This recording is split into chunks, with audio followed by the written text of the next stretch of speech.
Welcome to Amazing Business Radio with best-selling author and customer service and business expert, Shep Hyken. Shep will talk with some of the smartest thinkers in business to help make you more successful in your professional and personal life. This is Amazing Business Radio with Shep Hyken.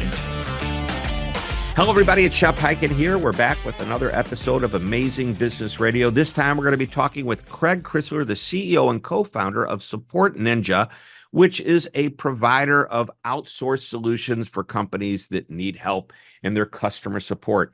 Really a fascinating guy, but we're not going to be talking about what his company does. We're going to be talking about his take on the different generational issues related to Gen Z and everyone else. So we're going to be talking a lot about Gen Z. We're going to be talking about loyalty programs, what drives Gen Z loyalty, why it's important to pay attention to this generation, and much, much more. We'll get into the interview in just a moment, but a quick announcement first. If you've got an amazing story that you want to share or a question that you'd like to ask me, please reach out on any social channel because I am pretty much everywhere. If it is a question, use the hashtag #AskShep. I'll either answer it in that social channel, on this show, or in my newsletter, the Shepherd Letter, and you can subscribe at no charge by going to hyken.com, HYKEN.com. While you're there, check out my annual research. You're able to download it at no charge. It's free of charge.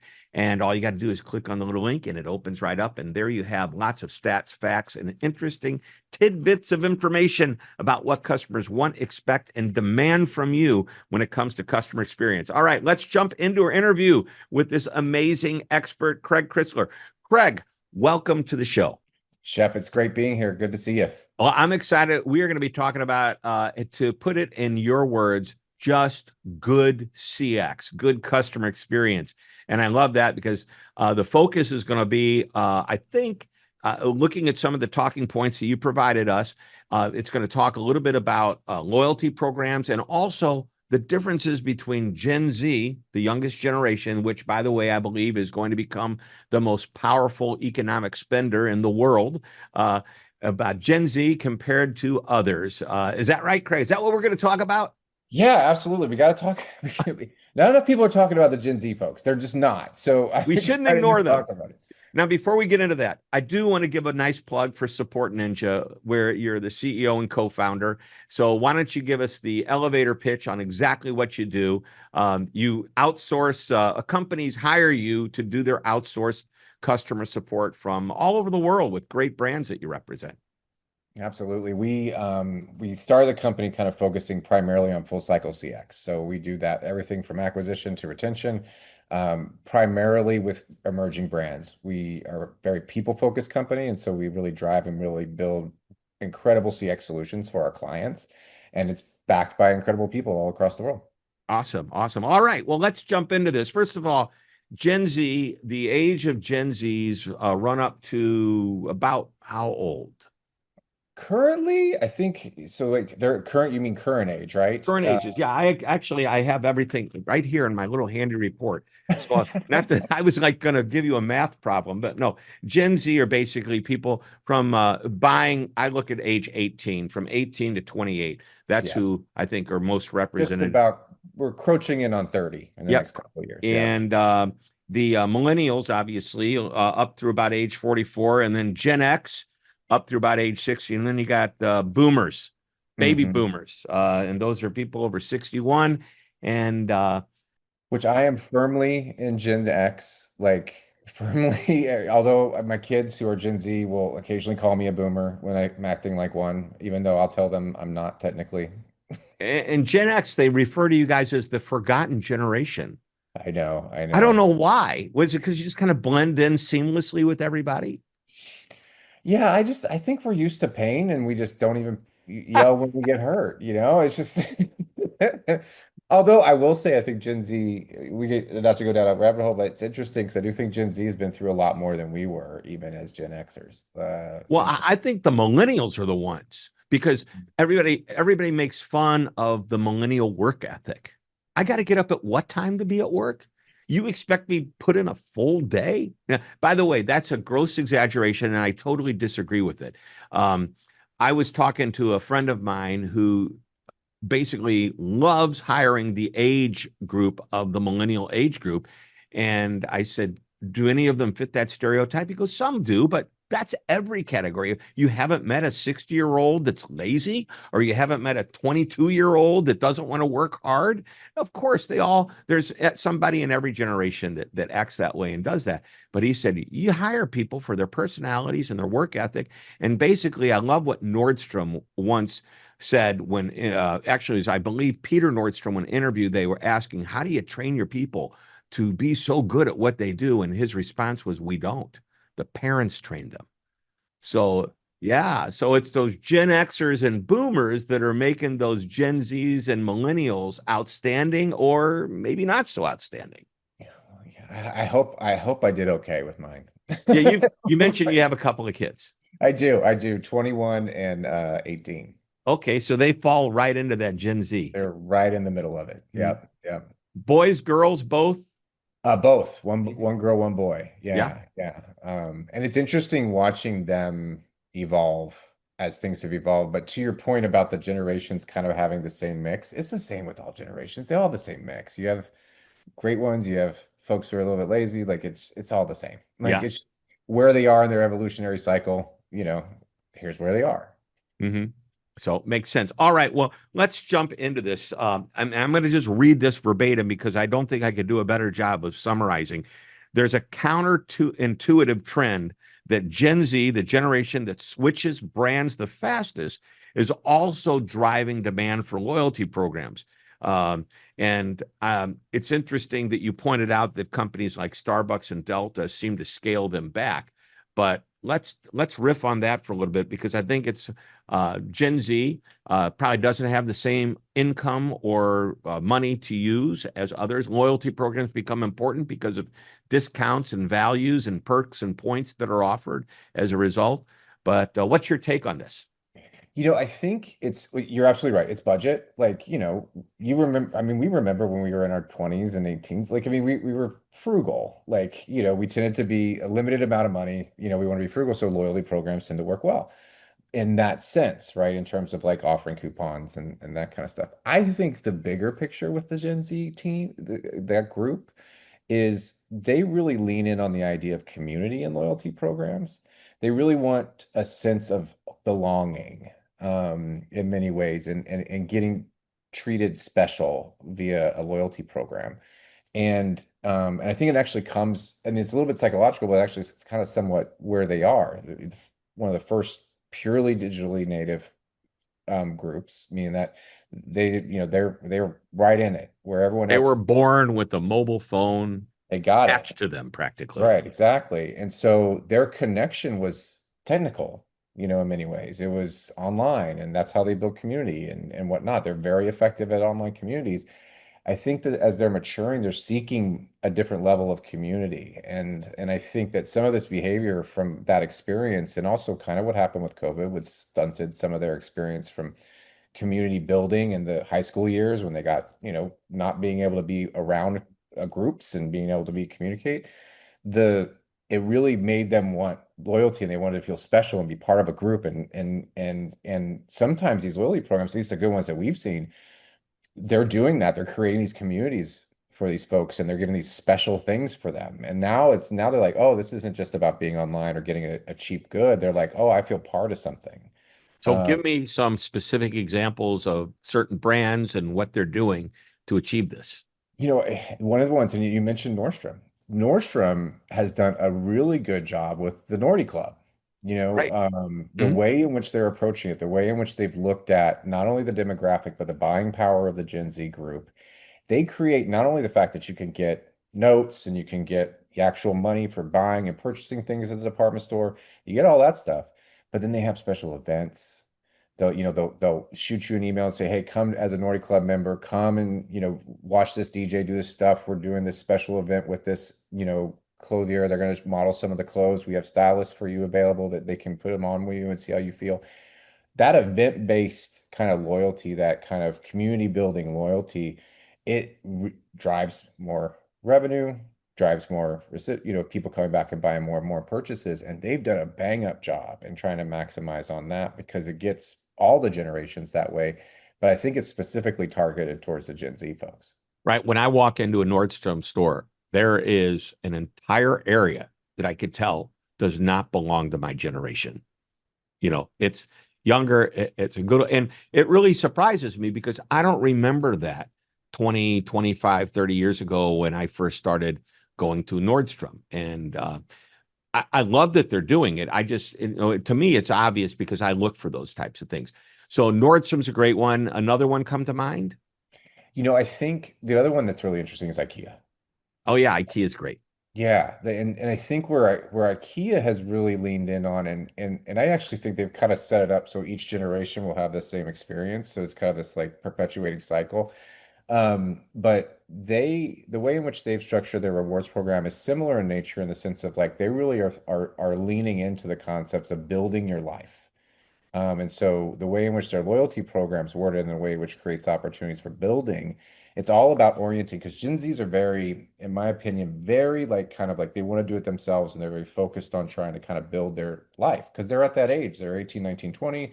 They're trying to build their life. They're trying to create stuff. And IKEA is that place, right? Like you literally walk in and get examples as they're from a full CX view and coupled with loyalty. They create an atmosphere of being like, oh, you're imagining what your space will look like and how you will build it as you're walking through those rooms. And as you're doing it, and even so much so, even in the loyalty program, they'll have specialists that will meet with you and kind of help you think through your concepts and help you design and build it. And then you literally physically build it, right? Because you have to go pull the boxes and make it yourself. And they've done a bang up job in leaning into that because they see it as, you're building something that will ultimately drive your life will evolve with them. And again, it's learning into that experiential, community-based, like kind of pushing into the Gen Z that way. And then if you look at what they're doing on social media, it leverages that on the loyalty program too. It's all about building your life, examples of people building their lives, all of that. I think that IKEA, it's not truly inexpensive, but it's definitely on the lower priced. I'm not going to say budget, but people that are on a budget would consider this because I think the quality is good. And if you think about the age of the Gen Z, if they're in school, college, they're just getting out of college, they're getting their own places to live, building their life, to your point, very powerful. But at the same time, this is where you start to build a relationship that's going to last longer. By the way, Gen Zs are going to be Gen Zs 30 years from now. That's their thing. But how do you get that Gen Z demographic to continue to use IKEA or any other brand that has this type of program? And I'm sure they did the same thing with the millennials. When millennials were just starting out, they were, and by the way, again, it's not necessarily an organization or a company that's focused just on these young people. But boy, where do you start to grow a relationship when people are young? And there's great companies out there that recognize the power of starting with a customer that's young, that maybe can't afford as much, but nurturing them into a much larger, bigger customer, hence Nordstrom. Now, you mentioned a couple of brands are pulling back, and here's what I want to do. I want to take a short break. And when we come back, I want to talk about the brands that seem to be pulling back. I want to get your opinion why. And I want to also talk a little bit about how loyalty is now an AI-assisted decision and a number of other exciting, at least I geek out over this stuff. So this is what we're going to talk about and a whole lot more. We're talking with Craig Crisler, who is the CEO and co-founder of SupportNinja. This is Amazing Business Radio. Don't go away. Shep Hyken here with an offer that won't cost you a cent. You may have heard me talk about my annual customer service and experience research. We've surveyed thousands of customers matching the U.S. Census for age, gender, ethnicity, and geography, and we find out what customers love, hate, and want in a customer experience. What's the number one customer experience that almost every customer desires? What makes them come back? What makes them leave? Why won't they fill out surveys? What do they think of AI? Well, these questions and more are answered in the research. You can download the full report by going to hyken.com and clicking on the research tab at the top. Like I said, it won't cost you a cent, but it may make you or save you thousands and thousands of dollars when you understand your customers' expectations. Again, the website is www.hyken.com. You're listening to Amazing Business Radio with best-selling author and customer service and business expert, Shep Hyken. We're back on Amazing Business Radio talking with Craig Crisler, the CEO and co-founder of SupportNinja. We were talking about loyalty programs in Gen Z, and you mentioned a couple of companies that were doing it really, really well and creating these communities. And you also mentioned that there's a couple of companies that are changing the way they do things in the loyalty program. Specifically, you mentioned Starbucks and Delta. And I know they're doing some things that are working real well because I'm a member of both of their programs. And sure, I love points and perks, and I love getting my points at Starbucks and occasionally getting that free cold brew. But what's going on in those brands that you feel they're doing right and maybe something that they should be paying attention to?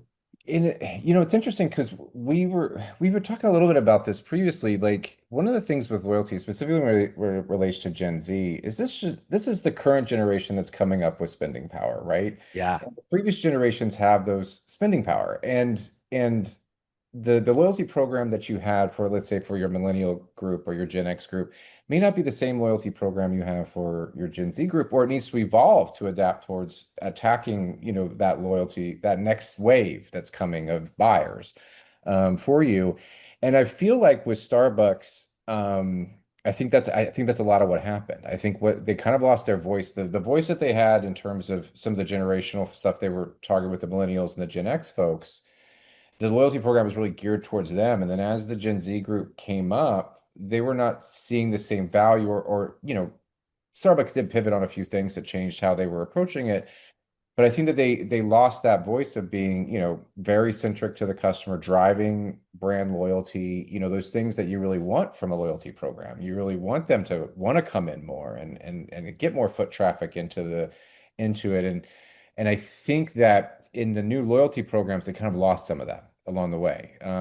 They were driving just trying to get more drinks out and not necessarily driving people into actually having experiences at their store, which a lot of us in the early days of Starbucks, it was about going into the Starbucks. It Right. wasn't Yeah. about driving through and getting my drink. Right. I Today get it is a it. drive-through. It's a counter at the airport. Although some of the airports have nice sitting areas. So, and I believe the new CEO is trying to get back to the original brand of what it was about. Let me tell you, the goal would be to hook them young. Okay. And we talked a little bit about that with IKEA. And if I think about Starbucks, I'm on a college campus, and I'm going to, I'm going to go and study. Would be nice to go to Starbucks and study there. I recently did a speech at Boston University, and I went there, and it was jammed with students getting a cup of coffee, sitting down and collaborating with other students, or just sitting by themselves and studying. And by the way, there was a table of like 6, and there was one person there, and I said, do you mind? There were no other chairs. Do you mind if I sit down? I want to do a little work. She goes, well, that's what these chairs are for. She expected it. Right. So they were engaging people at this young age. And this reminded me, I did an entire book with the case study being, I titled Amaze Every Customer Every Time. And I used a company that was really recognizable, and that was Ace Hardware. Everybody knows who Ace Hardware is. But what I learned is that they have these parties where you can bring your kids and they'll build something. Not every Ace Hardware does this, but they do this. And I go, that's brilliant. They go, yeah, we want kids to love Ace Hardware. So when they're adults, they think back at how much they love Ace Hardware. 100%. Yeah. 100%.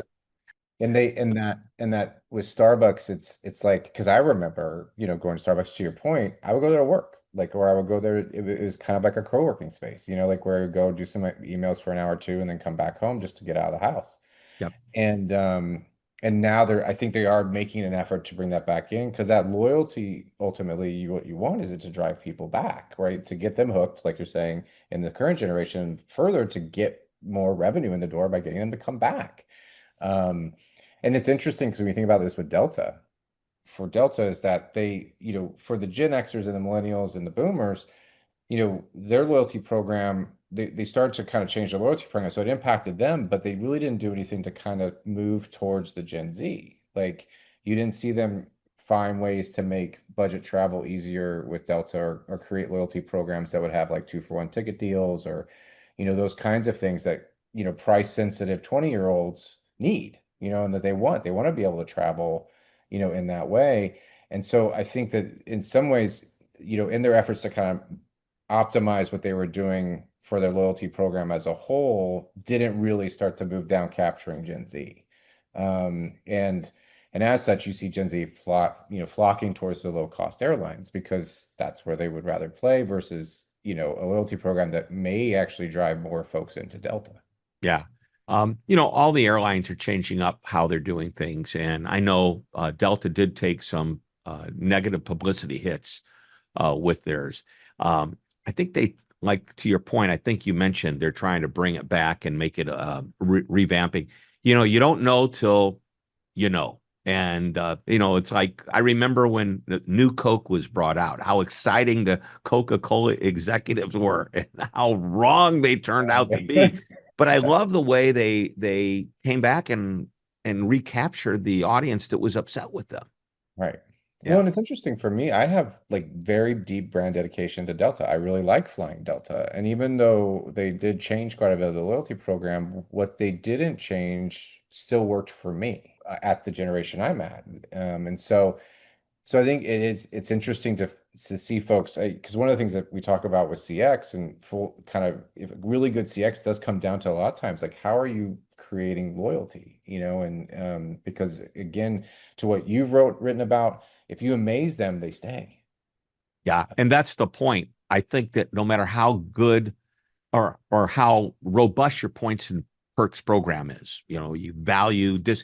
To me, a loyalty program is usually a marketing or a discount program, which is kind of falls into marketing. If you come to my restaurant 9 times, the 10th sandwich is free. If you fly me X a number of dollars, I'm going to give you a free ticket, So that to me is like, oh, I get that free. But if you think about it, oh, I just saved by staying with them 10 to 20%, depending on what the perk is.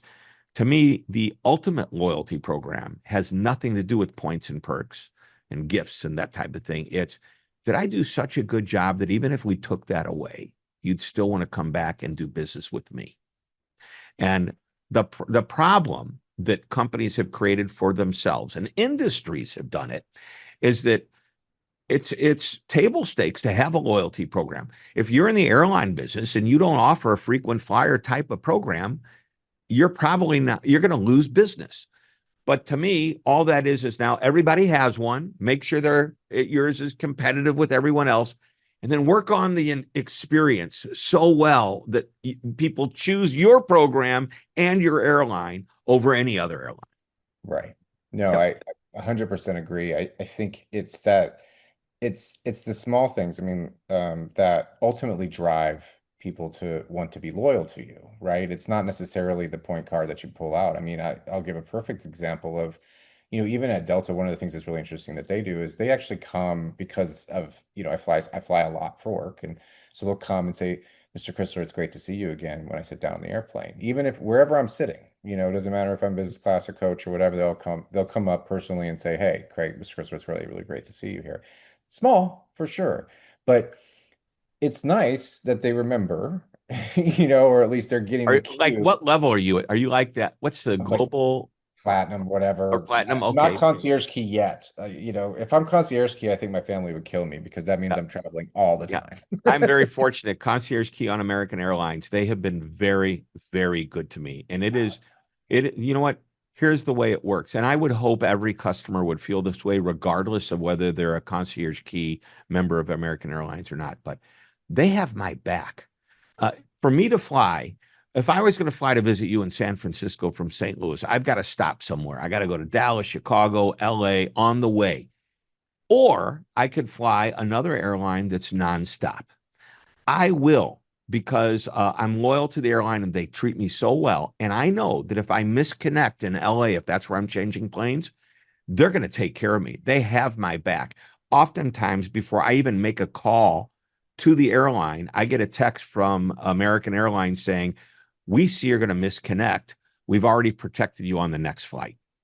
And I would hope they would do that with everybody. And I think there's some level of a digital experience that allows them to do that. But that's one of the reasons why I love the program. I feel like they have my back. I know we're running out of time, and I wanted to just let's do this. Let's take a minute or two to talk about AI and Gen Z and what you feel their experiences and their comfort level, and if they're excited about it, or if they're like, hey, I want to be like my grandparents and talk to a person. Ah, you know, it's interesting. I do think that when it comes, well, the one thing that's interesting about Gen Z, this is their first technology that's being introduced to them. So before, it was all given to them. This is the first time that they're getting introduced to Gen AI. So a new technology showing up in their life. Oh, And we've had it historically, like I was around pre-dial-up, so I know what the world was like before the internet, like so we have these experiences generationally where there's a new technology. So I do think they're still navigating it. I don't think they know everything yet. I do think that they're more proficient at it than we are, or at least I am, because they're native by nature, and so technology is something that they adapt to very quickly. Um, but when you look at it, they're using at a pretty alarming rate, something like 24% plus are using like Gen AI assistants to try to find what to buy. So they'll ask in their browser, what's the best one to do this? And Gen AI will start to kind of feed them some information. So for brands to try to think about, well, how do you capitalize on that, or how do you leverage that? It really comes down to, I think, that Gen Z is smarter than we think when it comes to AI. They're very, I think, frugal about it, and they are manipulating it. But like we talked about before, they still want humans. They long to have real human interactions. I'm actually more worried about Gen AI with younger generations, to be honest, because I think it's the whole AI friend thing, and yeah, like the Gen Alpha that's coming up. yeah, like Yeah. that kind of stuff. It gets a little like I get a little worried about in those formative years of that, like that being your connection to the world. And so I think Gen Z still likes humans so much, and they're craving human interaction, that they want to talk to a human. I don't think it's something that's off the table. Wow, I love it. And I can say that whether it's Gen Alpha or Gen Z or any generation, I think to myself, it's really the parents that are going to guide really their where they end up and how they think about things and how mature they become and how comfortable in society they are. Anyway, let's wrap it up with my one thing question. Is there one last nugget of information, one idea, one thought, one thing, if you will, that you'd like to share with us before we leave today? So we were talking about AI, and I think the one thing is for me is all good CX, all good brands, all good things lean into humanity, lean into the human component of the work. AI is a great enabler, but ultimately the thing that I think drives amazing CX is two people, humans, co-creating value together. Yeah. And I lean into the human of it. There's a lot there. It's not all AI, and there's a lot more people that want more human interaction than less. Yeah, more than they think. And to put a nice little bow around that, everything we're doing today is being created by human beings. Even if it's AI, humans created the AI experience. Humans create the digital experience to be used, by the way, by other humans. So you're right. Lean into the humanity of it all. So, Craig, thanks for being on the show. This was awesome today. Thank you. Thanks a lot, Shep. It was great. All right, everybody, that wraps it up. Another episode of Amazing Business Radio. We will be back next week with another interview. Until that time, this is Shep Hyken reminding you to always be amazing.